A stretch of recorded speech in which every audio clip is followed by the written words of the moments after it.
الحمد لله رب العالمين والصلاة والسلام على أشرف الأنبياء والمرسلين وعلى آله وصحبه أجمعين.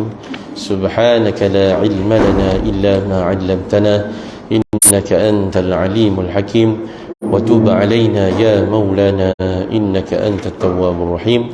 اللهم صل وسلم على سيدنا محمد وعلى آله وصحبه أجمعين وبعد. Fadhal, sudah. Alhamdulillah. Sudah, syarat-syarat pelaksanaan hukuman.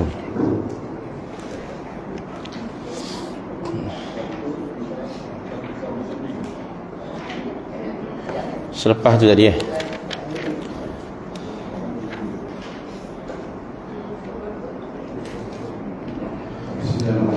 syarat-syarat pelaksanaan hukuman.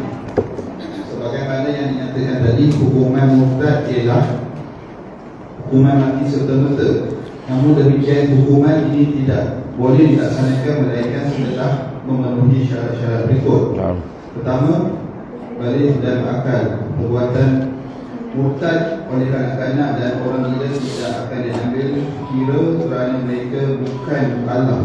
Orang yang murtad itu mestilah orang yang baligh dan berakal. Kalau ada orang gila sebut, dia tak ambil kira. Ataupun kanak-kanak yang belum baligh, dia ada sebut perkataan-perkataan yang boleh mengeluarkan Islam, dia tak jadi murtad. Dia tak jadi. Ayuh. Cuma penjaga kanak-kanak tersebut bertanggungjawab untuk menghukum, menegur dan meminta supaya dia bertaubat daripada apa yang dilakukan atau dituturkannya. Kedua, diminta supaya bertaubat. Pesalah murtad tidak boleh dibunuh melainkan setelah diminta bertaubat terlebih dahulu. Walau bagaimanapun pesalah akan dibunuh sekiranya masih enggan bertaubat, dia tidak akan diberi tempoh setelah enggan bertaubat. Yang kedua, mesti dia diminta untuk bertaubat.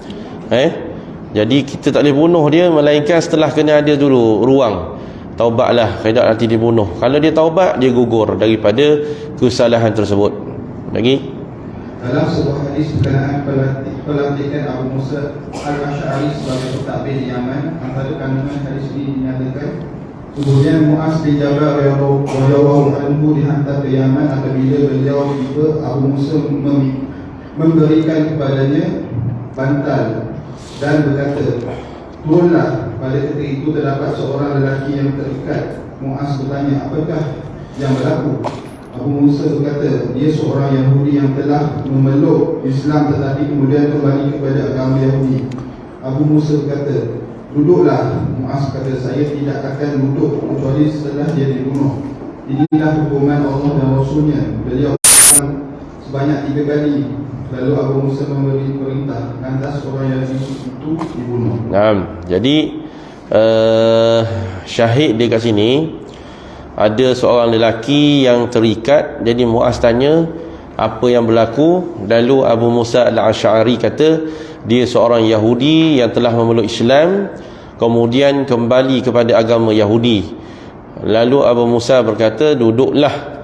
Mu'az berkata, saya tidak akan duduk kecuali setelah dia dibunuh. Maksudnya ini nak cerita telah ada ruang dah, toleransi lah.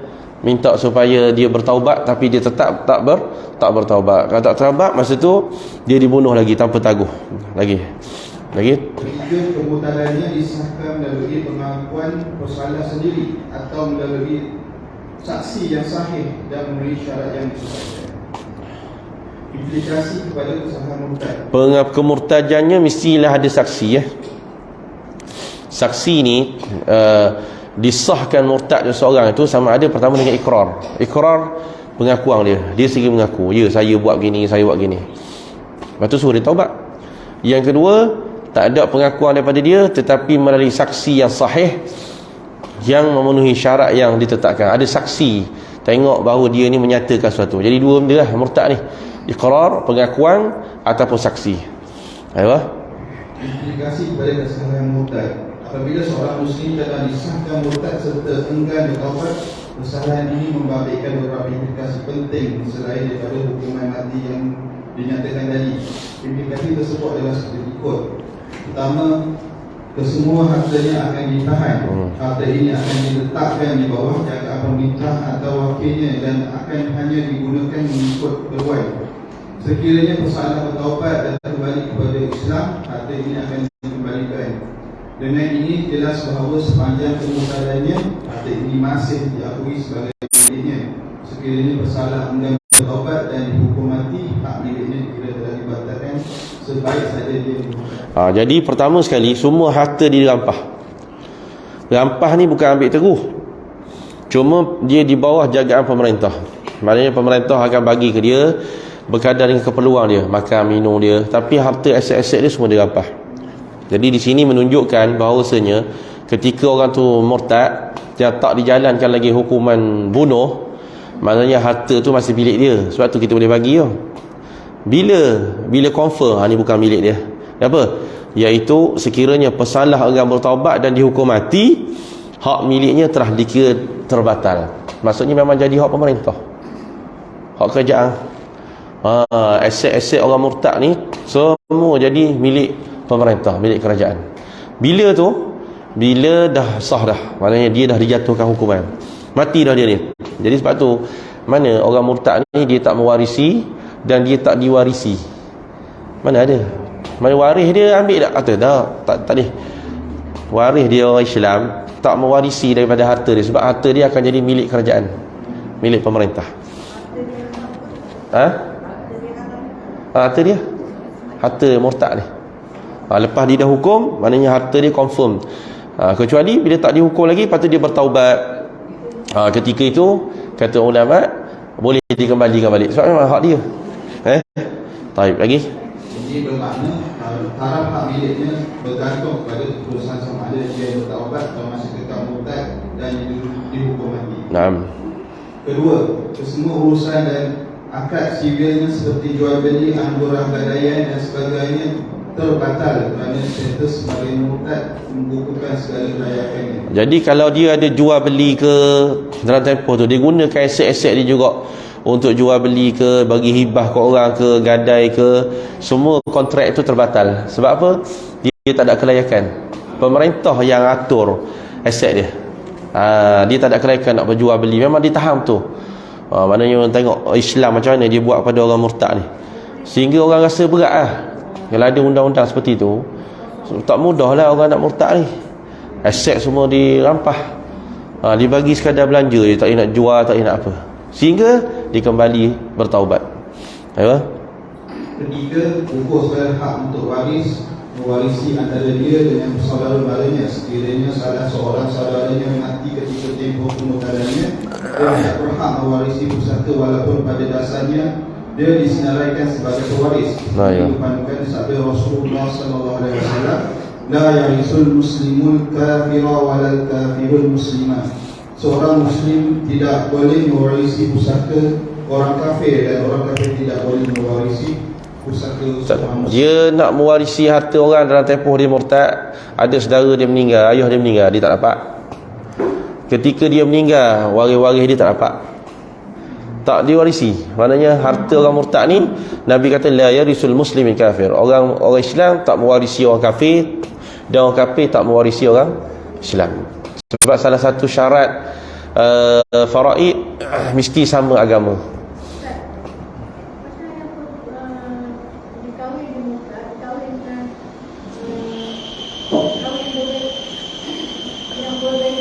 Okey.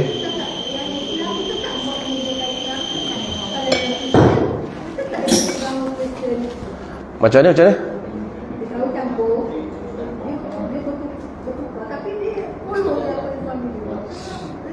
Tak boleh, tak sah nikah. Mana boleh nikah dengan orang kafir? Tak sah nikah dengan orang kafir, tak sah.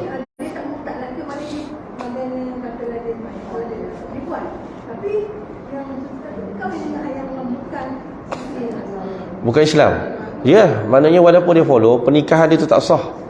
Mana sah nikah dengan orang kafir? Tak sah. Amalan dia tu tak apa lah, amalan dia tu. Selagi dia tak buat benda-benda yang murtad, tak murtad lah. Tapi nikah dia tu tak sah. Pernikahan dia tidak. Itu dipanggil, nanti dia masuk dalam syubhah. syubahah. Wati syubahah. Macam kita kata orang Cina kahwin tak, boleh anak, tiba-tiba pasangan suami isteri tu masuk Islam. Kita kira tak anak dia tu? Kira. Walaupun dia berlaku di zaman kafir. Bila masuk Islam, kita tak kata anak-anak orang Cina ni dia tu jadi anak tak sah taraf. Sebab dia ni dulu waktu dia menikah bukan ikut cara Islam. Syarak kira sebagai satu pernikahan. Wati itu hubungan yang berlaku tu dianggap oleh orang Cina tu sebagai perkahwinan. Waktu Islam pun iktiraf, walaupun dia lari daripada cara Islam. Lepas tu mana ada nikah semula. Orang Cina pasangan suami isteri masuk Islam, ada kena nikah semula tak? Kita kira perkahwinan dia tu dikira, anak-anak dia tu ditarafkan. Maknanya dapat pusaka, dapat apa, tak kira anak tidak sah taraf. Ayo. Lagi? Salah dipisahkan daripada isterinya. Ni nampak dipisahkan dari isterinya. Selalu soalan mari, jawapan tak mari lagi. Kalau dia kahwin dengan orang kafir, orang murtad, mana boleh duduk? Masalah dipisahkan daripada isterinya. Isterinya Islam, laki dia kafir, dia kena pisah, tak boleh duduk sekali. Macam mana kita kata dia teruskan kehidupan Islam dia macam biasa? Dia dipisahkan daripada isterinya dan akad nikah mereka tergantung dulu. Kita tak kata dia tak boleh duduk sekali, tetapi status nikah dia nanti dulu, tak ukur lagi cerai ke tak cerai, tak lagi. Tapi kita tak boleh bagi ada isteri dia Islam, kalau suami dia masih kafir, kita kata tak boleh duduk sekali. Itu dulu. Lepas tu tergantung dulu dia punya status akad nikah dia. Kemudian nak kira mana? Sekiranya bersalah bertaubat dan kembali memeluk Islam dalam tempoh iddah, isterinya boleh kembali tanpa akad baru. Nampak? Kena tengok kalau ada orang mari pujuk suami dia tu supaya kembali pada Islam dalam keadaan si isteri tu masih ada iddah, tak habis lagi lah. Maknanya isteri yang masih uzur 3 kali suci. Kalau hak yang dah menopause ni 3 bulan. Jadi masih dalam tempoh iddah, dia balik semula pada Islam si suami ni. Yang tu tak payah nikah baru, kita kena jadi nikah tu. Kira masih berterusan nikah tadi. Ayo. Di sini jelas akad asalnya masih sah. Sekiranya bersalah tidak bertaubat dalam tempoh iddah, akad nikah akan terbatal. Dengan ini jelas akad ini terbatal sebaik sahaja bersalah murtad. Sekiranya bersalah bertaubat selepas tempoh tersebut, ia hanya berhak untuk kembali kepada isterinya melalui akad dan mahar yang baru. Kalau selepas habis iddah barulah si suami ni bertaubat kembali pada Islam, hak ni tak boleh meneruskan perkahwinan, kena akad baru dan juga mahar yang baru. Sama hukum dia kalau ada pasangan suami isteri murtad, ataupun ada Cina 2 orang, suami isteri, lepas tu seorang je masuk Islam, sama. Seorang masuk Islam, si isteri masuk Islam, suami kafir lagi, kena pisah, tak duduk sekali. Lepas tu status perkahwinan tengok dulu. Kalau dia boleh pujuk suami dia masuk Islam dalam tempoh iddah dia masih ada, maka pada ketika itu nama kata perkahwinan tu diteruskan, tak payah nikah baru. Ayo. Implikasi hukuman mati ke atas kesalahan murtad. Komplikasi ini adalah selain daripada implikasi murtad yang dinyatakan di atas tadi. Implikasi ini adalah seperti berikut. Haram dimandikan, dikafan atau disembahyangkan. Ini kerana bersalah tidak akan dihukum mati, melainkan kerana telah terkeluar daripada Islam. Sedangkan jenazah yang dimandi, dikafan, disembahyangkan adalah jenazah orang yang tunduk dan akur kepada hukum Islam. Firman Allah Ta'ala, wa man yartadid minkum an dinihi fayamut wa huwa kafir. Dan sesiapa di antara kamu yang murtad berpaling arah dan dari agamanya, agama Islam, lalu dia mati sedang dia tetap kafir. Kedua, tidak boleh. Jadi pertama sekali haram dimandikan, dikafan dan sembahyang orang murtad. Kalau dia mati, tuan-tuan, memang tak mandi, haram. Memang tak mandi, tak kafan dan tidak disembahyangkan. Tinggal lagi Tanam dia akan dibahas bab tanam ni. Tapi 3 tu confirm dah. Mandi dak, kafan dak, semayang dak. Tetapi yang kedua tidak boleh.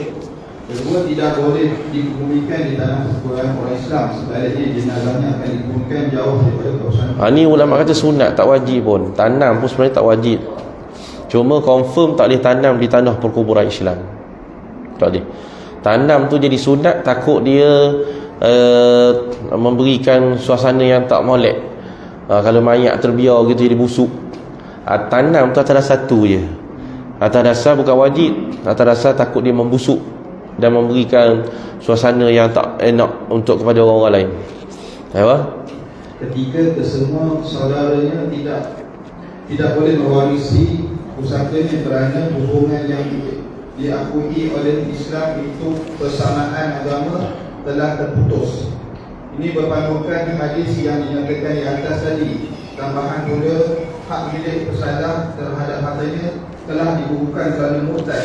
Walau bagaimanapun, perkara ini tidak dapat diputuskan melainkan setelah pesalah disahkan mati di dalam keadaan murtad. Ini kerana dia melakukan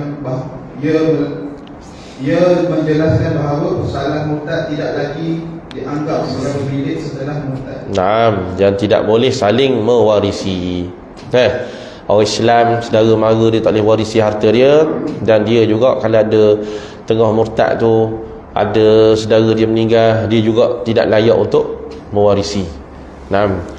Okey, habis hukum meninggalkan solat. Ini makruf. Tidak adalah kitab-kitab ada. Ni kita baca sendirilah hukum meninggalkan solat ni. Okey, kita nak baca bab Allahumma salli ala Muhammad. Berikutnya, jihad ni lambat lagi. Esok kita nak perang lambat. Nak dekat-dekat nak perang esok kita baca lah. Dekat-dekat nak perang esok, kita baca lah bab jihad ni. Dan ni tak perang lagi. Tak perang lagi. Harta ghanimah. Ke depan lagi fai. Harta salab, harta fai. Hukum harta fai. Jizyah. Syarat pembayar jizyah.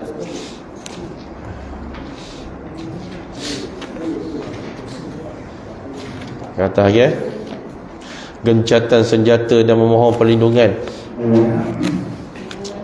Ni untuk pemimpin lah. Untuk pemimpin-pemimpin yang kena belajar ni.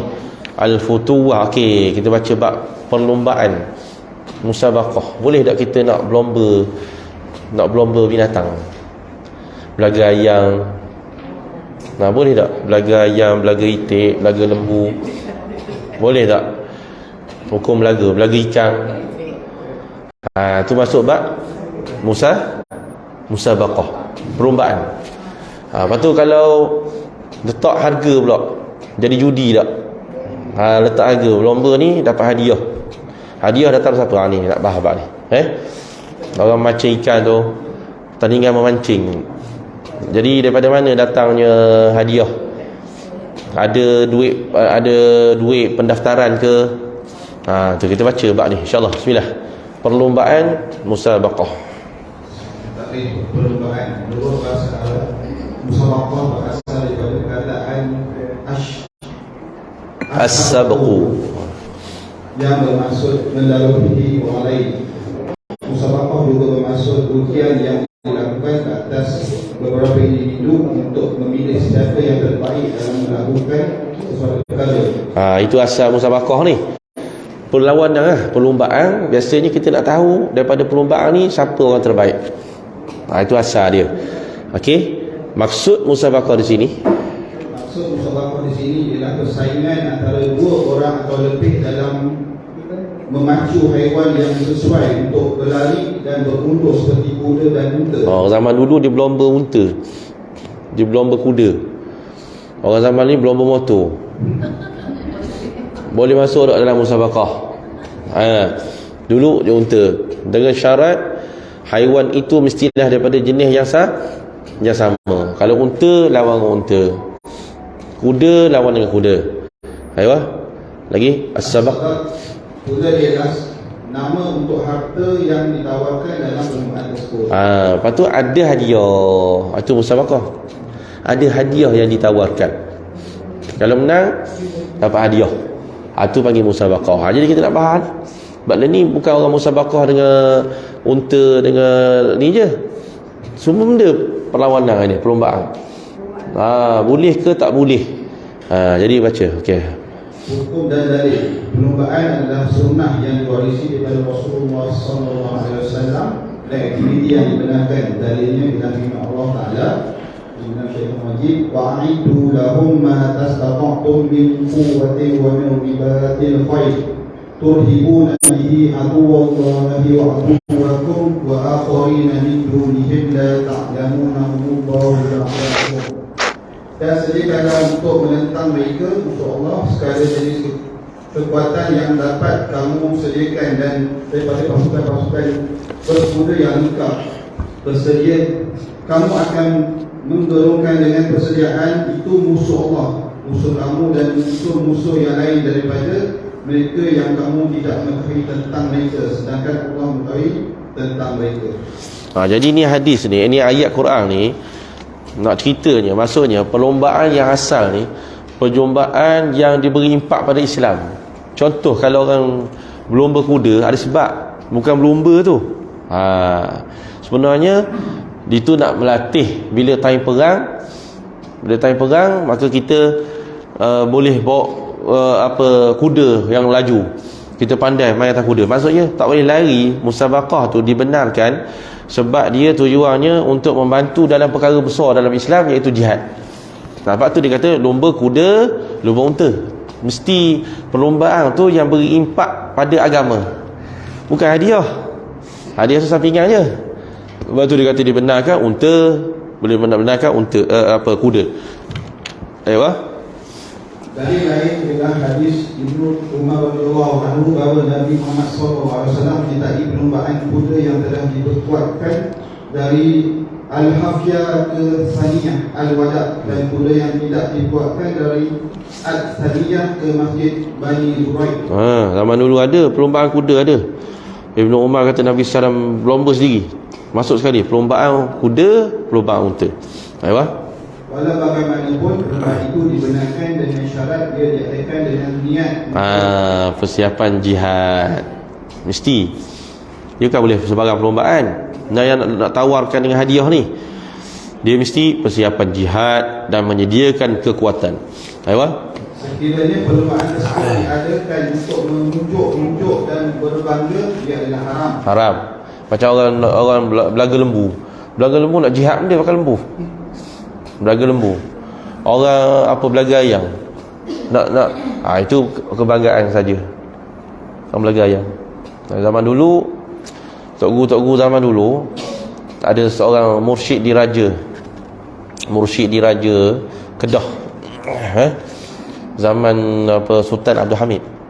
Dia ni mursyid penasihat diraja.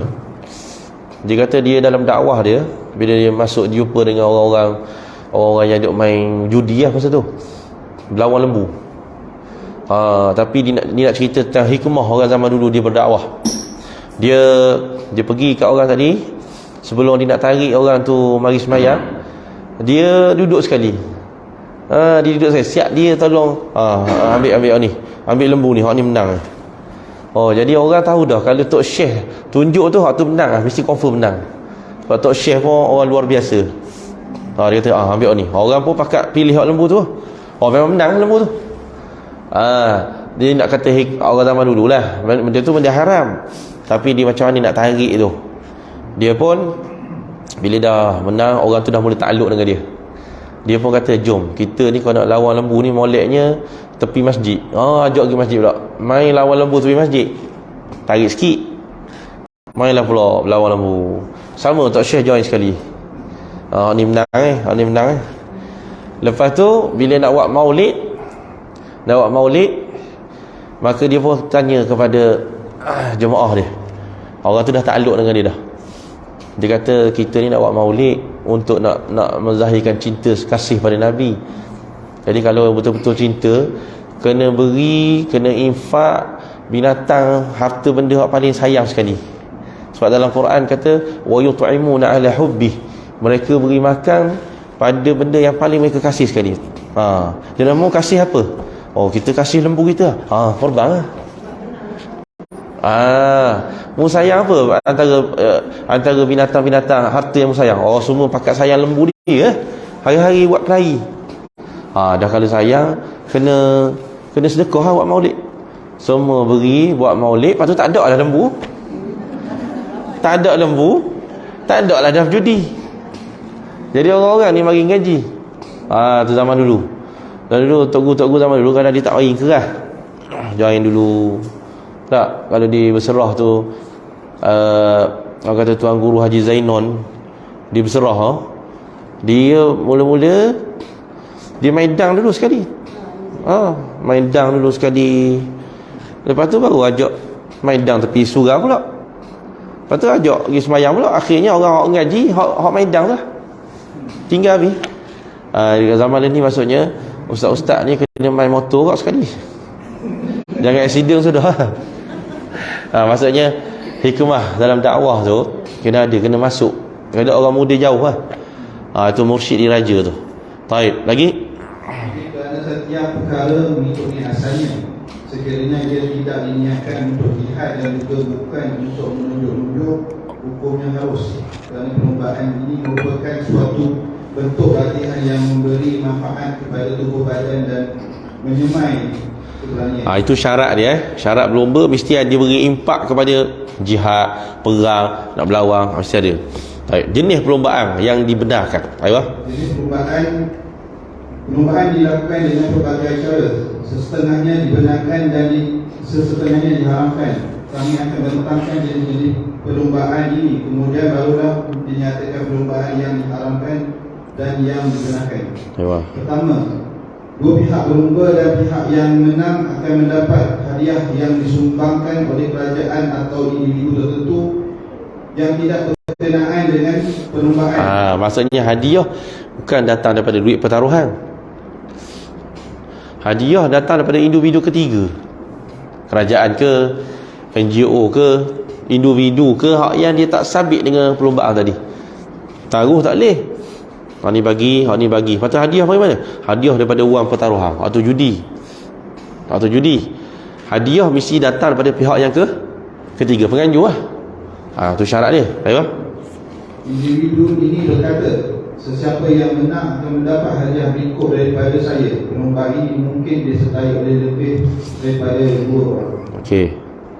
Kedua, salah seorang peserta perlombaan berjanji akan membayar kepada rakannya sekiranya rakannya itu menang, sementara rakannya pula tidak perlu membayar apa-apa sekiranya dia menang. Contohnya, peserta berkata, sekiranya engkau menang, saya akan memberikan engkau sesuatu, tetapi sekiranya saya menang, engkau tidak perlu memberikan apa-apa. Boleh juga gitu. Boleh juga. Maksudnya dia akan bertaruh. Sebab mari pada pihak dia je. Jom kita berlomba nak. Kalau mau menang aku bagi RM100. Bagi RM100. Dan kalau kalah, kalau kalah tak apa lah. Kalau kalah tak kena bayar tu, saya tak dapat benda. Tapi saya nak bagi hadiah. Kalau awak nak berlomba dengan saya, kalau awak menang saya bagi hadiah. Kalau kalah tak ada apa-apa. Dia bukan taruh, bukan dua-dua bertaruh. Tu judi. Kalau satu je bayar. Dia janji, kata kalau menang dapat ni, kalau tak menang tak apa. Tu tak apa juga. Ya.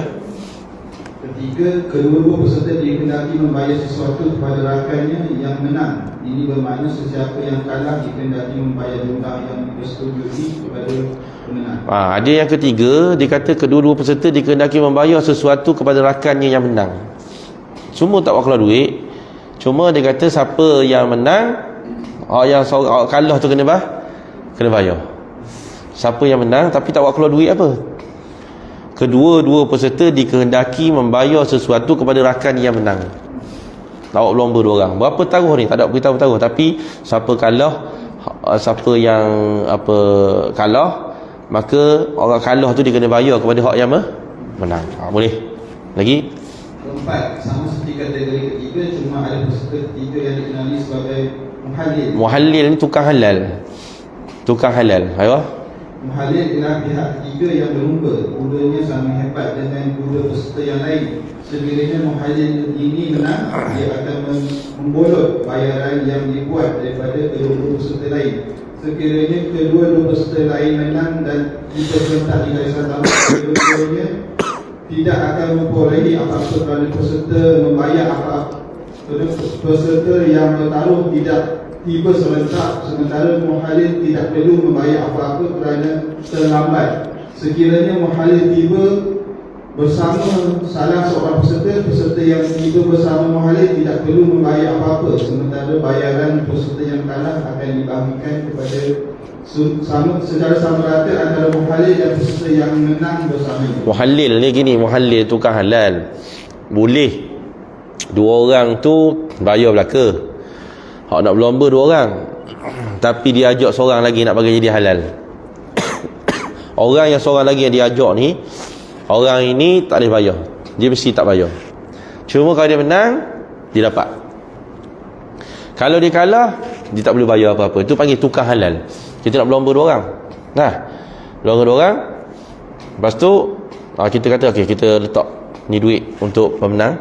Tapi kalau dia main gitu dua orang je, itu judi. Tak boleh. Tapi macam mana cara datangkan seorang yang tukang halal, muhalil? Macam mana muhalil? Kita join sekali. Kita minta. Okey. Sebab apa? Dia pun kemungkinan akan menang, dia akan membolot semua. Boleh. Muhalil, tukang menghalalkan. Kalau tak ada muhalil ni, dua orang saja dengan pertaruhannya, tu dia agak haram. Mesti mari orang ketiga. Tapi syarat orang ketiga tu dia bukan pelengkap je lah. Tak? Kadang-kadang kita buat mari orang ketiga, kita tahu dah orang ni mesti kalah punya. Budak-budak tak reti.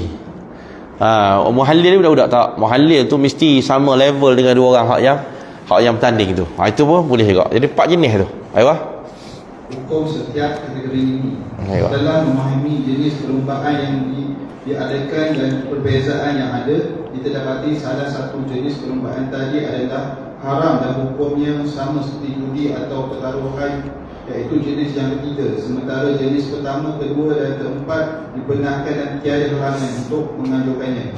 Okey, kita dapati salah satu jenis perlombaan tadi adalah haram dan hukumnya sama seperti judi atau pertaruhan, iaitu jenis yang ketiga. Apa jenis ketiga? Ni yang tak sah ni. Apa yang ketiga? Cuba baca. Kedua-dua peserta dihendaki membayar sesuatu kepada rakannya yang menang. Ini bermakna siapa yang kalah dihendaki membayar jumlah yang itu. Ni ulama kata yang ketiga ni, ni yang kata haram ni. Yang pertama okey. Yang kedua okey. Yang pertama, dua berlomba, pihak yang menang akan dapat hadiah daripada orang yang ketiga. Mana tak keluar apa-apa pun. Pihak yang ketiga. Tu okey. Yang kedua, salah seorang peserta perlombaan berjanji akan bayar kepada rakannya sekiranya rakannya menang. Jom kita berlomba. Kalau menang, aku bagi hadiah. Kalau kamu kalah, tak dapat apa-apa. Yang ketiga, hal ni haram. Kedua-dua peserta dikehendaki membayar sesuatu kepada rakan yang menang. Mesti kena bayar. Siapa kalah, dia kena bayar. Itu tahu. Mana nombor 3 ni yang haram. Nombor 4 pun okey lagi. Nombor 4 tu yang muhalil. Hak tu halal. Boleh. Ayo. Pihak ketiga dalam kategori keempat dinamakan muhalil, bermaksud orang yang menghalalkan kerana apabila dia masuk ke dalam kategori ketiga sebagai peserta dengan cara yang diterangkan tadi, dia menukar kategori ketiga itu daripada haram kepada halal. Kategori keempat pada asalnya adalah kategori ketiga juga, cuma ditambah pihak muhalil, iaitu orang yang menghalalkan. Okey, syarat perlombaan.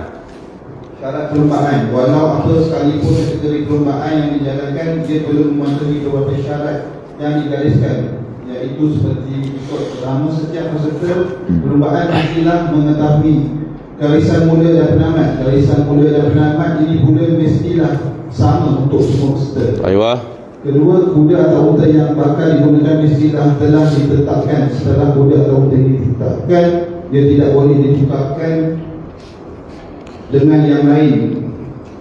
Sekiranya seringnya berlaku pertukaran, perlombaan tersebut terbatal. Ketiga, kuda-kuda yang digunakan mestilah mempunyai kemungkinan untuk menang dan kalah. Sekiranya ada kuda yang lemah dan pasti kalah dari segi logiknya, atau ada kuda yang berlari kencang dan pasti dia akan menang dari segi logiknya. Perlombaan tersebut tidak dibenarkan. Mesti ada kemungkinan. Kuda tu mesti ada kemungkinan untuk menang dan juga kalah. Memang bukan ni confirm kalah atau judi. Ni kalau masuk ni memang confirm kalah. Dia nak mesti ada kemungkinan. Boleh menang belaka, boleh kalah belaka. Ayolah. 4. Setiap peserta mengetahui jumlah hadiah yang ditetapkan untuk pemenang pertama, kedua dan seterusnya. Sekiranya ada di kalangan peserta yang tidak mengetahui jumlah hadiah, perlombaan tersebut tidak digunakan. Lagi. Kelima, hadiah yang disediakan mestilah daripada pihak yang tidak terlibat dengan perlombaan. Contohnya daripada kerajaan atau individu yang kaya. Sekiranya bayaran kepada pemenang diberikan oleh salah seorang peserta, ia dibenarkan dengan syarat peserta-peserta lain tidak dikehendaki membuat sebarang bayaran sekiranya mereka kalah. Sekiranya mereka turut dikehendaki membayar, pihak muhalil diperlukan untuk menyelaraskan bayaran tersebut mengikut cara yang telah dinyatakan tadi. Mana hadiah yang disediakan mestilah daripada pihak yang tidak terlibat dengan perlombaan. Contohnya daripada kerajaan atau individu yang kaya. Sekiranya bayaran kepada pemenang diberikan oleh salah seorang peserta, ia dibenarkan. Kan tadi boleh ya? Kan boleh, macam dia kata siapa menang aku bagi hadiah. Boleh. Tapi ada syarat. Dia kata ia dibenarkan dengan syarat peserta-peserta lain tidak dikehendaki membuat sebarang bayaran sekiranya mereka kalah. Dia seorang je keluar, boleh. Sekarang ni saya berlomba, dalam tu saya keluarkan hadiah. Tapi jangan ada orang lain keluar juga. Dia seorang. Tu boleh. Tak? Tu tak ada masalah. Lagi? Kesan pelibatan wang dalam perlombaan. Jelas daripada keterangan di atas, pelibatan unsur wang dalam perlombaan tidak menghalang keharusannya dan tidak memberikan sebarang kesan buruk kepadanya. Bahkan ia adalah suatu galakan yang akan lebih merangsang peserta. Walau bagaimanapun menurut syariat Islam, unsur yang akan mencacatkan suatu perlombaan jika wujud unsur memberi dan menerima oleh kedua-dua peserta. Contohnya peserta berkata, sesiapa yang menang akan menerima hadiah dan yang kalah akan membayar. Punca yang merosakkan perlombaan tersebut ialah unsur wang dalam bentuk ini mengambil tempat judi perlombaan. Nampak? Dia akan jadi macam tu. Kalau orang siapa yang menang dia akan dapat hadiah, yang kalah kena bayar. Yang ni lah unsur judi. Kalau kita tahu tak dalam perlombaan ni ada orang bagi hadiah lain, mana seolah-olah kat situ dia bukan wang itu bukan matlamat. Bukan matlamat utama. Awak tu dia kata dia benar kan? Wang itu bukan matlamat utama. Ayuh. Allah Azza wa Jalla telah mengharamkan dengan kenyataannya yang jelas. Bismillahirrahmanirrahim. Ya ayyuhallazina amanu innamal khamru wal maisir wal ansabu wal azlamu rijsun min amalin syaitan fajtanibuhu la'allakum tuflihun. Apa ayat dia? Ya ayyuhallazi. Apa ayat? Ayat Quran apa? Ayat Quran yang baca dia. Ya ayyuhallazi apa? Innamal khamru wal maisir. Ni salah ni. Buku ni salah. Dia mari ayat lain. Terjemahan dia betul. Wahai orang yang beriman, sesungguhnya arak, judi, berhala dan batang anak panah untuk menilik nasib adalah kotor keji daripada perbuatan syaitan. Oleh itu hendaklah kamu menjauhinya supaya kamu berjaya. Jadi judi ni diminta Allah Ta'ala telah perintahkan supaya dia dijauhkan. Unsur-unsur judi tadi dalam bentuk perlombaan, kalau salah kaedah boleh jadi judi. Banyak ada ni berlomba-lomba binatang ni cerita. Ni lepas ni dia akan cerita pula kenapa binatang benda yang boleh berlomba, bukan semua binatang. Kalau berlomba motor tak boleh muhallil gitu, tak boleh. Dia binatang yang dibenarkan saja. Ayuh, apa perlombaan yang dibenarkan? Perlombaan yang dibenarkan, semua perlombaan yang melibatkan haiwan yang boleh digunakan untuk peperangan berundur dan berlari seperti kuda, baral dan unta adalah dibenarkan. Sementara haiwan yang tidak boleh melakukan apa yang dinyatakan tersebut tidak boleh dilibatkan dalam perlombaan. Contohnya lembu, burung dan seumpamanya. Tak boleh nampak. Nak berlomba lembu tak boleh. Nak berlomba burung tak boleh. Tak boleh ghostan. Tak boleh tak boleh ghostan. Dia nak binatang yang boleh pergi ke depan, boleh river. Lembu boleh river tak lembu? Lembu boleh river? Ikon nah. Unta tu, kuda boleh river. Mesti ada sifat gitu. Jadi berdasarkan hadis Rasulullah itu apa? La sadaqa illa fi kufan aw fi hafirin aw nas. Aywa. Jadi perlombaan tidak harus berlomba melainkan dengan unta, kuda atau benda yang tajam. Semua yang khuf ni benda yang binatang yang tapak kaki tu, tapak kaki dia macam tapak kaki kuda tu. Tu khuf. Dia ada tapak. Lagi semua yang au fi hafir, sama juga macam unta tu dipanggil macam khuf. Kalau kuda, tapak kaki kuda tu dipanggil hafir. Ataupun au naslin, ataupun benda-benda yang tajam. Nanti yang dia akan beritahu pasal lepas pada ni. Benda-benda yang tajam ni nak tanding mana, lepas ni nak cerita pula. Jadi perlombaan itu tidak boleh melainkan pada binatang seperti unta, seperti kuda dan benda-benda yang tajam. Apa? Pertandingan nanti akan ada pertandingan mana, pertandingan pedang. Tu ada. Semua yang dinyatakan. Semua yang dinyatakan ini adalah senjata dan peralatan perang yang digunakan pada zaman tersebut. Oleh itu hadis ini merangkumi semua peralatan yang digunakan dalam peperangan mengikut zaman dan tempat. Jadi Syekh ni dia buat ijtihad lah kat sini. Dia kata kalau ikut zaman ni memang orang kalau perang bawa unta, bawa kuda. Kalau zaman ni pula orang kalau perang bawa benda. Bawa senapan, bawa maknanya boleh lah. Pertandingan mana, pertandingan senapan, pistol, menembak, boleh Lepas tu kalau kenderaan ni bawa benda, nak berlomba apa? Kalau tak berlomba unta, kuda. Ini perlombaan apa kenderaan yang diguna untuk perang apa? Takkan berlomba kata kebal pula. Maknanya Syekh di sini dia kata berdasarkan hadis tu, mengikut zaman itu. Oleh itu hadis ini merangkumi semua peralatan yang digunakan dalam memerangi musuh mengikut zaman dan tempat. Lepas zaman dah berubah dah, orang tak pakai dah unta, tak pakai dah kuda. Ada lah perlombaan apa benda yang nak pergi perang, orang gunakan kenderaan tersebut, maka jatuh hukum tersebut. Boleh. Taib. Okey, lagi pertandingan memanah dan pelbagai senjata lain pula.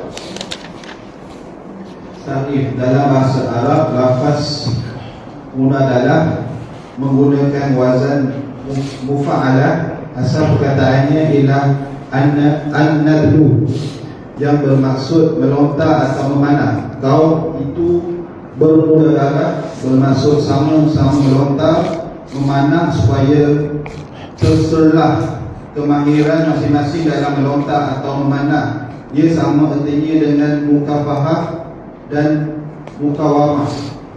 Melontar menggunakan panah atau senjata bermaksud menggunakan dengan cara yang betul dalam menentang musuh. Munadalah menurut istilah syarak ialah persaingan antara dua orang peserta atau lebih dalam menunjukkan kemahiran menggunakan senjata atau memanah sesuatu sasaran. Ia dilakukan untuk mendapat ganjaran harta dengan beberapa isyarat tertentu. Lagi. Hukum munadalah dan dalilnya. Munadalah adalah sunnah sebagaimana yang dinyatakan dalam tajuk perlombaan sebelum ini, selagi dilakukan sebagai persediaan untuk berjihad dan menakutkan musuh. Sekiranya tujuannya ialah untuk berbangga-bangga atau menindas orang yang tidak bersalah, pertandingan senjata tersebut dianggap sebagai dosa. Ini dipandukan pada kaedah setiap perkara mengikut niat asalnya. Dalil yang menunjukkan pertandingan senjata ini dibenarkan dan digalakkan adalah firman Rasul Allah Taala, wa'iddu lahum mastata'tum min quwwah. Dan sediakanlah untuk menentang mereka, Rasulullah, segala jenis kekuatan yang dapat kamu sediakan. Kekuatan di dalam ayat ini ditafsirkan oleh Nabi Muhammad SAW sebagai memanah. Baginda SAW bersabda, "Ala in quwwatal ramyu." Ketahuilah bahawa kekuatan itu adalah memanah. Jadi firman Allah Ta'ala tu disuruh kita siapkan dengan segala kekuatan yang kita ada. Kalau nak perang ni lawan musuh, kena prepare. Jadi salah satu prepare tu, persiapan tu adalah pertandingan nak suruh kita lebih mahir dengan alat-alat senjata tadi. Yang tu dibenarkan. Jadi salah satunya kekuatan yang perlu ada pada orang Islam adalah memanah. Lepas tu Nabi kata kekuatan orang Islam ni adalah duduknya pada memanah, kata Rasulullah. Ayuh. Daripada Salamah bin Al-Aqwa radhiyallahu anhu. Okey, terus kita bagi bawah tu jenis-jenis pertandingan senjata. Senjata benda yang boleh. Tak ada ya? Haram. Haram. Belaga beruk, belaga ayam. Tak ada. Maknanya tak boleh jadikan sebagai satu pertandingan. Tak boleh nak dapatkan sesuatu hadiah. Tak boleh. Jadi judi. Tak boleh. Pertandingan siapa yang beruk mana yang lebih banyak dapat buahnya tak? Tak boleh. Tak boleh, tak masuk dalam musabaqah. Pasal apa? Yang tu dia akan kebanggaan. Beruk bukan buat perang pun. Sebagai satu kebanggaan. Tak boleh nak buat macam ada hadiah. Tak boleh. Kalau nak bertanding tanpa hadiah apa-apa, jangan ada hadiah. Kalau tidak, itu adalah perbuatan yang haram. Tanding saja saya ada beruk, tuan ada beruk, jom kita tengok beruk mana. Tak ada hadiah, tak ada apa. Apa ni? Ayolah. Jenis-jenis pertandingan senjata guna dalam. Pertandingan kemahiran menggunakan senjata juga terbahagi kepada 4 jenis, sama dengan jenis-jenis pertandingan berlumba kuda yang telah disebutkan di atas. Demikian juga pertandingan kemahiran menggunakan senjata di sini. Jenis ketiga tidak dibenarkan. Jenis ketiga ialah apabila dua pihak yang bertarung perlu membayar bayaran kepada pihak yang menang. Ini merupakan judi atau pertaruhan yang tidak dibenarkan oleh Allah, malah dianggap sebagai najis. Syarat-syarat pertandingan senjata. Sesuatu pertandingan kemahiran. Jadi dia kembali kepada hak 4 tadi lah. Sama juga pertandingan senjata ni kepada 4 tadi. Kalau bertanding hak yang haram tu, siapa kalah dia kena bayar. Tu haram. Siapa kalah kena bayar. Tapi dua-dua bayar, buat mari orang ketiga masuk juga, okey boleh. Ataupun pihak luar memang tak ada bayar langsung, pihak ketiga yang mari tolong beri hadiah, itu halal juga. Sama macam kaedah apa musabaqah. Ayo. Sesuatu pertandingan kemahiran menggunakan senjata perlu mematuhi syarat-syarat berikut. Pertama, sekiranya pertandingan tersebut membabitkan menggunakan panah atau seumpamanya. Kedua-dua pihak perlu menjelaskan bahawa lontaran yang dikendaki mesti mengenai ataupun mesti menembusi sasaran. Sekiranya tidak ditentukan pertarungan ini masih sah menurut pendapat yang sahih, dan lontaran yang dimaksudkan tersebut dirujuk kepada mengenai sasaran sahaja. Okay. Kedua, senjata yang digunakan mestilah daripada jenis yang sama. Sama ada senapang atau lainnya. Sesuatu pertandingan kemahiran menggunakan senjata tidak sah jika melibatkan penggunaan senapang yang tidak sama jenisnya, walaupun dipersetujui oleh kedua-dua. Mesti sama panah dengan panah tradisional dengan panah tradisional, panah moden dengan panah moden, mesti sifat dia sama. Ayo. Ketiga, disyaratkan ditentukan pemanah dan sasaran dengan teliti. Itu juga tempat memanah dan bilangan panahan. Keempat, setiap peserta mestilah mengetahui jenis dan jumlah ganjaran harta yang disediakan. Di samping itu juga perlu wujud muhalil sekiranya pertandingan senjata tersebut daripada jenis ketiga yang pada asalnya diharamkan. Nah, jadi kalau nak buat juga yang jenis ketiga tu, siapa kalah dia kena bayar. Boleh dengan syarat buat mari muhalil, mesti ada orang join sekali. Orang yang dia tak bayar, dia pun masuk sekali. sekali untuk merebut hadiah tersebut. Yang tu boleh jadi halal. Jadi kalau kita nak buat pertandingan manoh hari ni boleh. Hari ni pertandingan manoh dengan salah satu dengan ada 4 syarat tadi kan. Jangan, yang penting bukan yang jenis ketiga. Masing-masing buat keluar duit pendaftaran. Lepas tu siapa menang dia bolok semua. Tak boleh. Itu haram. Ada NGO cari duit. NGO cari duit. Okey, tak payah bayar belakang peserta, kami akan bagi hadiah. Itu boleh. Ataupun ada masing-masing buat keluar duit pertaruhan, tapi kita cari peserta-peserta lain muhallil untuk dia join sekali. Ada sifat tu maka jadi sah. Tak jadi judi. Ayuh. Pertandingan yang tidak digunakan. Ayuh. Ketahuilah bahawa kaedah am dalam menentukan alat pertandingan yang dibenarkan itu pertandingan yang melibatkan ganjaran fasa tertentu, ialah setiap alat yang berguna dalam peperangan. Apa sahaja alat yang tidak berfaedah atau tidak digunakan dalam peperangan tidak boleh digunakan dalam pertandingan yang membalikkan ganjaran. Bertanding boleh kalau kita nak buat benda lain, bertanding ni, bertanding motor, bertanding boleh, tapi tak boleh melibatkan wang. Tak boleh. Yang boleh bertanding, yang boleh ada pertandingan, yang boleh buat musabaqah, ini semuanya alat-alat yang khusus ni je. Bukan buat tak boleh bertanding. Boleh bertanding tapi tak boleh melibatkan hadiah. Boleh tadi bertanding banyak beruk ke apa benda dia. Boleh.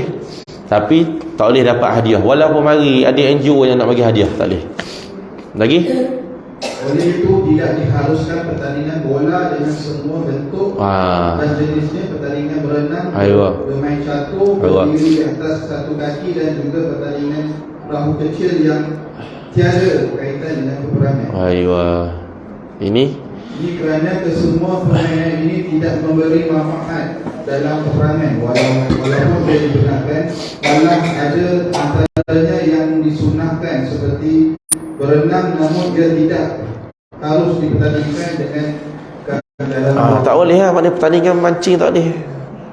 Pertandingan mancing boleh dijudi kat mana? Pertandingan mancing ni boleh jadi judi di segala sudut mana. Bila peserta bayar kan, memang hadiah. Pertama sekali, pertandingan mancing tak boleh melibatkan wang, tak boleh melibatkan duit. Itu pertama sekali. Tak boleh. Masa sepatutnya dia tak boleh melibatkan duit. Ada orang kata nak tanding mancing, tak ada duit apa, tak ada ganjaran. Saya saja suka-suka lah, sampai mancing dapat ikan. Sampai mancing dapat hadiah apa, tak ada. Tu orang duk faham. Kalau atas nama pertandingan lah ditawarkan duit, tak tahu lah macam mana gaya hukum pertandingan mancing. Kalau kita bahas yang ni lah dalam mazhab Syafi'i ni, tak boleh pertandingan mancing. Pertama sekali kita kata dah ada muhallil, ada penganjur tambah duit hadiah. Asalnya awak tak boleh bertanding dengan pertaruhan. Tak boleh ada langsung pertaruhan duit. Orang bagi hadiah ke orang tak bagi hadiah, sepatutnya benda tu tak boleh. Tak boleh. Nak macam mana? Kalau pergi ke, kalau tak bertanding tak apa, pergi ke kolam tu, kolam ikan tu kan tanding.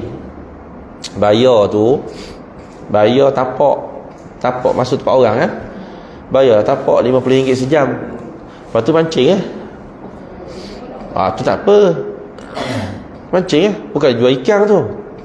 Bayaran RM50 tu adalah untuk bayaran kita gunakan tapak orang sewa. Pergi dekat Peramu. Tahu kolam Peramu? Poklik, kolam Poklik. Kolam Poklik. Kolam bersuara baluk. Dr. Said. Itu kalau orang pandai RM50. Untung orang sampai 10 ekor.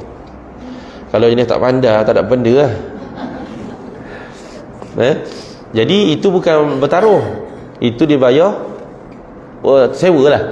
Saya nak masuk kawasan ni, saya dikenakan sewa pak tanah di tanah orang.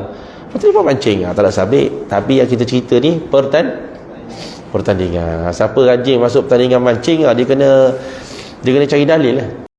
Siapa rajin masuk, saya nak masuk pertandingan mancing, lepas tu bayar duit, hadiah akan jadi sebahagian daripada wang pertaruhan. Oh, itu asal tak boleh. Berenang tak boleh. Padahal berenang tu sunnah, tapi tak boleh. Tak boleh melibatkan ganjaran wang. Jadi kontrak perlombaan dan perjalanan adalah kontrak yang wajib. Apabila kontrak perlombaan atau pertandingan senjata adalah telah dikontrak dengan jumlah wang tertentu sebagai mana yang diterangkan di atas, kontrak tersebut menjadi kontrak wajib bagi pihak yang berjanji untuk memberikan ganjaran. Pihak tersebut tidak boleh lagi membatalkan atau meninggalkan tanggungjawab itu. Maksud kontrak wajib bila satu pihak tidak boleh membatalkannya melainkan setelah mendapat persetujuan pihak kedua, seperti kontrak jual beli dan sewaan. Sekiranya perlombaan atau pertarungan tersebut tidak melibatkan ganjaran, ia adalah kontrak yang harus kepada setiap pihak untuk membatalkannya secara bersendirian. Okey, beres. Alhamdulillah, kita baca yang terakhir, bab yang ke-48, jenis hiburan yang diharuskan, yang diharamkan. Ni bab yang terakhir, insya-Allah kita baca. Lepas tu kehakiman ni tunggu kerja di hakim dulu, kita baca. Sumpah apa, yang lain tu insya-Allah. Yang kita nak baca ni hiburan harus dan yang haram. Hiburan, kita nak berhibur, hak mana hiburan yang boleh? Nyanyi boleh tak nyanyi? Saja nak nyanyi lagu Saloma, lagu Piramli, puah-puah kat rumah, karaoke, boleh ke tak boleh? Hiburan mana yang dibenarkan, hiburan mana yang tidak dibenarkan? Tengok wayang boleh tak? Okey, bismillah. Al-lahu ialah semua perkara yang melekakan manusia daripada berbagai gangguan pemikiran dan masalah yang mengganggu tidurnya. Dia juga tidak mempunyai hakikat yang sahih seperti bermain, berjenaka, bersenam malam, menyanyi dan sebagainya. Aywa. Jenis-jenis hiburan. Ada di antara hiburan yang tidak mendatangkan sebarang kebaikan dan keburukan. Ia sekadar melupakan manusia seketika daripada memikirkan perkara yang serius atau isu-isu besar. Terdapat juga hiburan yang memberikan kesan yang buruk kepada manusia, seperti menyemai sifat suka, membuang masa dan mengabaikan tanggungjawab hidup. Ada juga hiburan yang memberikan kesan yang baik, seperti menyemai sifat suka melakukan kerja-kerja kebajikan dan melatih manusia berhadapan dengan kesukaran. Ada 3 jenis lah hiburan ni. Kita berhibur ni, ada yang memang ganggu betul hidup kita, ada yang kedua yang tak mengganggu, ada yang ketiga yang berfaedah. Tak? Kita kalau kita berhibur cara gitu, masya-Allah. Macam dia apa panggil? Orang panggil tarian dia. Tadi orang kata untuk kesihatan. Zumba ni, Zumba macam Zumba. Boleh tak berzumba? Tapi untuk apa dia? Untuk kesihatan. Kesihatan untuk orang muda-muda lah. Zumba, orang tua-tua Zumba. Untuk orang yang muda-muda Zumba. Lepas tu ada apa permainan-permainan yang berimpak. Contohnya bersilat. Tak? Bersilat, belajar bersilat. Ini untuk mempertahankan diri. Taekwondo, ni itu semua masuk dalam ta'rif lahu lah. Dia bukan berzikir tak. Dia bukan berzikir, tapi dia satu permainan. Jadi nak cerita sekarang jenis-jenis. Okey, jadi hukum setiap jenis hiburan tersebut. Aywa. Jenis pertama, hiburan yang tidak memberikan sebarang kesan, sama ada kesan baik maupun buruk pada manusia. Hukumnya adalah makruh. Contohnya berada dalam majlis yang penuh dengan gurauan dan jenaka yang tidak berfaedah. Perbuatan ini dianggap membuang masa tanpa memberikan sebarang faedah. Macam lagi program apa nyanyi-nyanyi ke, program-program kelawak ke, program-program kelakor. Tak? Awak kelakor, orang pergi nyanyi, pergi main fanfare, tu makruh. Tak? Tua-tua nak pergi fanfare. Makruh nak main, saja nak main pusing-pusing. Jadi makruh. Pasal apa? Dia tak berimpak pun. Berimpak apa? Main-main gitu, tak ada impak. Jadi itu makruh. Pasal dia mensia-siakan waktu kita. Lagi jenis kedua, hiburan yang membawa keburukan kepada individu dan masyarakat.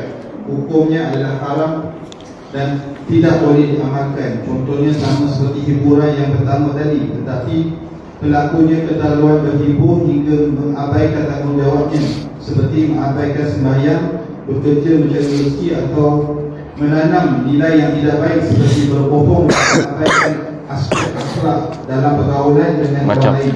Macam ni, apa benda ni, orang main game. Budak-budak game tu lahu, tapi main game siapa tak cakap dengan mak ayah.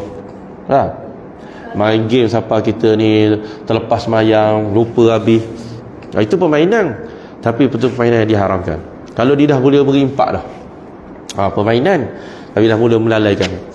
Main game lah tadi, main game, main macam-macam lah permainan. Tu mana kalau dari segi hukum, bila dah mula sampai tahap melalaikan, main apa benda, masuk kedai CC ni, kedai komputer, main handphone pun main kot main handphone ni. Siapa tak ingat sembahyang bang? Ni permainan lah. Permainan lah. Jadi haram lah. Tengok Shopee tak apa, nak beli barang. Tapi duk main, siapa lah tengok YouTube, main tu. Tapi siapa tahap apa? Siapa tahap lalai sembahyang je lambat. Siapa tak masuk YouTube tengok ini, tengok itu permainan, tapi itu permainan yang diharamkan. Ada lagi? Demikian juga dengan majlis nyanyian yang disertakan dengan dendangan alat muzik yang diharamkan atau disertai oleh wanita dan pelayan. Majlis nyanyi yang lagi teruk. Bukan masalah berfaedah tak berfaedah. Sebab majlis nyanyian yang menjadi alunan dia adalah daripada alat-alat muzik. Alat-alat muzik ni bukan semua dibenarkan. Antara alat muzik dibenarkan dufuh, hak satu muka, kompang. Tapi hak bertali, hak bertiup, tiup daripada satu sudut dah keluar di satu sudut yang lain, saksofon tu. Tu ada alat-alat yang diharamkan. Jadi kita pergi menyanyi, lepas tu kita dengar pula alat-alat muzik yang diharamkan. Tu pun jatuh hukum haram. Ni kalau ikut dari segi fiqh memang kerah. Dari segi fiqh, kalau ulama-ulama Hadramaut, benda saja lagu yang berasal usul daripada alunan alat-alat muzik yang haram, maka mendengarnya haram. Tapi kita ni dibala lah. Tak? Tengok TV, lagu. Dengar radio, lagu. Ringtone handset pun lagu. Tak payah lari dah. Kalau ikut ulama-ulama Hadramaut, ni mari pada lagu apa ni? Alat muzik apa? Alat muzik yang haram, bergitar, berapa, maka hukumnya haram. Dengar dia haram. Lepas tu tak ada. Kalau tuan-tuan pergi Hadramaut, tak akan dengar ada lagu ke, pasar raya, pasar lagu ke, tak ada. Ada dalam dunia ni. Dalam dunia ni ada negara takkan kita dengar ada lagu-lagu, kita jalan bandar bunyi lagu-lagu selamat hari raya ke apa, tak ada. Dendang perantau ke, tak ada. Tak boleh, pasal dia datang daripada alat muzik yang haram. Maka hukumnya pada ketika itu adalah haram. Baik, lagi jenis ketiga. Jenis ketiga, hiburan yang membawa kebaikan kepada individu dan masyarakat. Hiburan jenis ini dibenarkan. Malah amalan ini mungkin digalakkan bergantung sejauh mana faedah yang diperolehi. Contohnya hiburan yang telah disebutkan sebelum ini seperti perlombaan, pertandingan memanah dan permainan yang berfaedah untuk peperangan dan lainnya, iaitu apa sahaja hiburan yang boleh diterima oleh profesional manusia. Hadir majlis-majlis selawat, ada ya hiburan juga. Qasidah-qasidah tu hiburan, tapi dibawa kita ingat pada Rasulullah, memuji Rasulullah. Tak apa, ada faedah tambahan. Ayo lagi pelaksanaan hukum ini. Hukum ini kepada pelbagai hiburan yang lain. Pertama, permainan yang tidak memerlukan banyak pergerakan dan dimainkan secara meluas di kalangan masyarakat seperti catur, dam, teruk atau sebagainya. Hukum permainan seperti ini dinilai berdasarkan kaedah berikut. Setiap permainan yang bergantung kepada kemahiran berfikir dan pengamatan adalah dibenarkan. Persoalan halal atau makruh permainan ini bergantung kepada sejauh mana ia menyebabkan kerekaan. Okey, permainan yang pergantungan ni betul pada berfikir dan mengamati. Tak? Main dam, daji daji, main catur, hak kena mikir. Hak tu boleh. Tapi syarat dia jangan sampai dia melekakan. tahu dia boleh buat kerja, tapi itu untuk nak mencerdaskan fikiran, tu boleh. Dia kata seperti contoh catur dan sebagainya. Okey, lepas tu yang kedua tu, yang kedua. Setiap permainan yang berdasarkan nasib dan yang membantukkan akal fikiran seperti mainan dadu, teruk dan sebagainya adalah haram. Kerana permainan ini membiasakan diri untuk bergantung kepada nasib dan setiap perkara yang dilakukan. Bukannya pakai mikir tak. Ikut dah dia dapat kad mana. Metro metro. Bukan ada sebab dia ni pakar, dah pakar tak pakar apa, hok tengok dia bagi daun teruk tu dah. Dapat. Jadi kat situ dia dah, manusia ni hidup dalam seolah-olah berpegang pada nasib. Nasib baik, nasib tak baik. Tu permainan seperti itu ulama kata hukumnya adalah haram.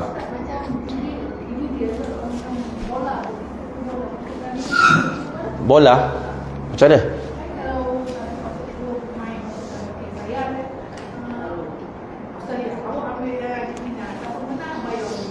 Judi tu itu tak boleh. Itu pertandingan lah, tapi tak dibenarkan oleh Islam. Mana boleh dia main Argentina, Australia itu. Tak boleh. Itu haram.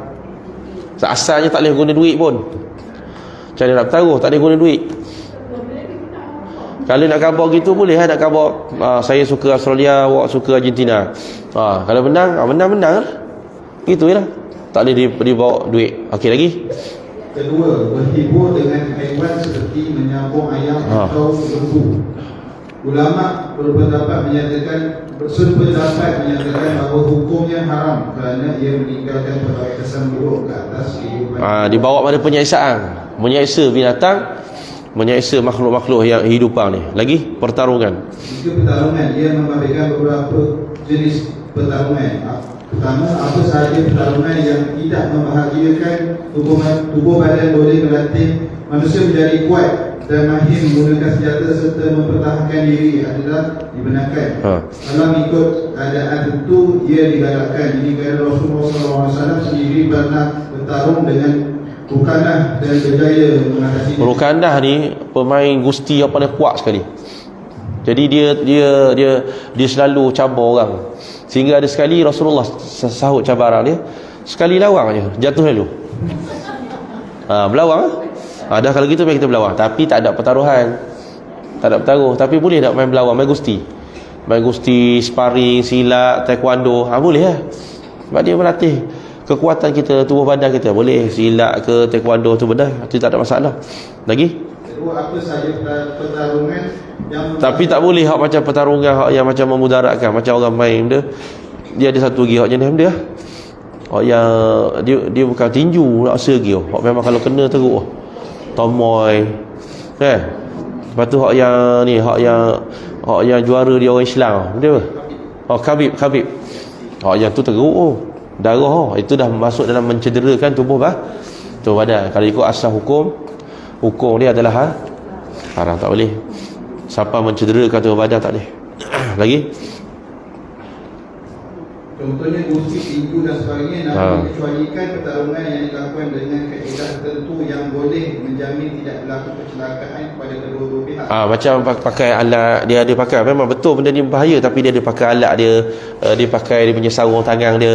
Tu boleh. Yang mana kalau pakai benda-benda ni, dia tak akan beri kecederaan yang parah. Yang tu tak apa. Boleh.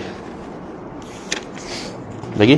Hukumnya seperti hukum hiburan lain yang ada kalanya dibenarkan atau digalakkan seperti mana yang telah dijelaskan sebelum ini. Hiburan yang membabitkan pertarungan. Perlu difahami di sini bahawa semua permainan atau hiburan yang dinyatakan di atas tadi adalah tidak dibenarkan jika dia membabitkan wang sama ada oleh satu pihak, kedua pihak atau pihak ketiga. Setiap permainan yang membabitkan wang dianggap sebagai judi yang diharamkan. Apa benda-benda tadi hak selain daripada pertandingan kuda, unta, memanah, kalau macam memancing, tak kisahlah, lomba lari, bila ada selik je dengan duit, judi. Gitu je. Hak yang dibenarkan, hak yang adanya pertaruhan dengan syarat-syarat tadi, hak tu boleh. Maksudnya selain pada tu, banyak pertandingan kita ni macam-macam. pertandingan ni lah, pertandingan melukis lah, pertandingan ni banyak. Jadi tak boleh pada ketika tu dinamakan sebagai pertandingan. Tak boleh. Ayo. Cuma wujud satu pendapat di kalangan ulama mazhab Syafi'i yang membenarkan pembabitan wang dalam pertarungan yang diharuskan. Berdasarkan pendapat ini, pertarungan ini mengikut hukum pertandingan lumba dan memanah yang telah diterangkan sebelum ini. Ni maksudnya ada qaul, ada pandangan dalam mazhab Syafi'i.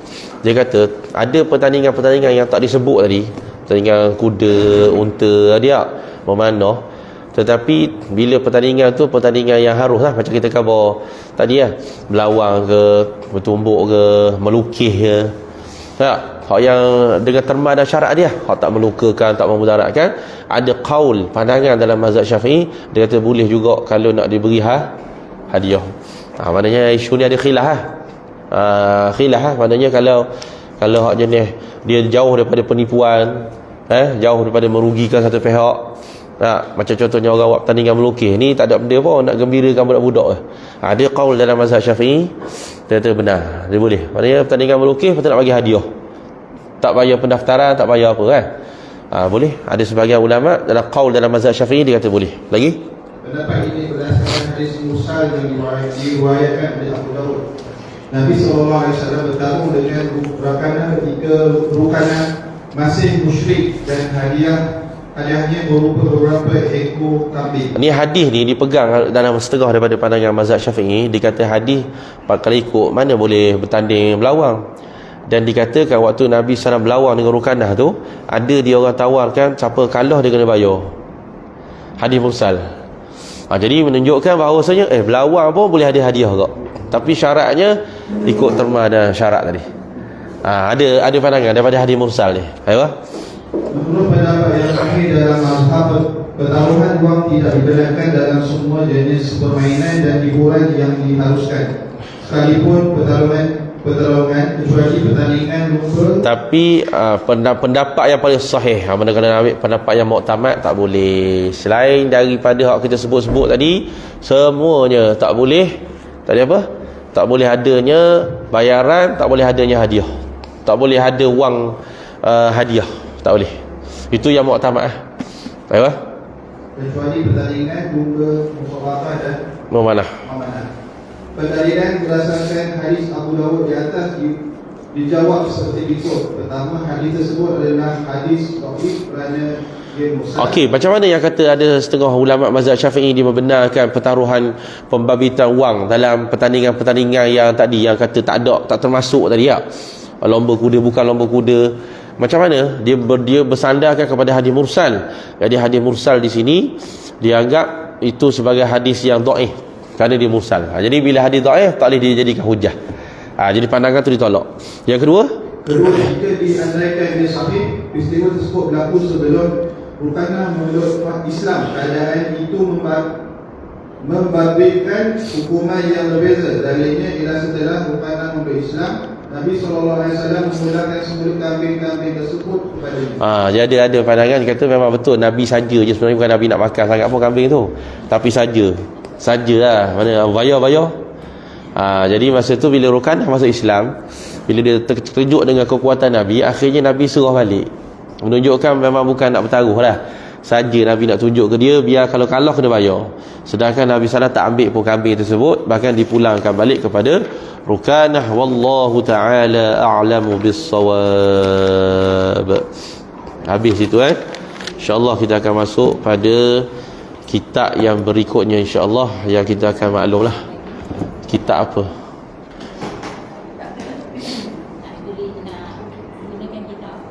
Nanti kita akan tengok, sebab kita akan cari kitab-kitab yang jenis macam dia boleh habis, kitab-kitab nipis, macam masbuk muwafiq, sujud sahwi, benda-benda yang simple-simple yang boleh habis. Baik, wallahu ta'ala a'lamu bis-shawab. Bismillahirrahmanirrahim.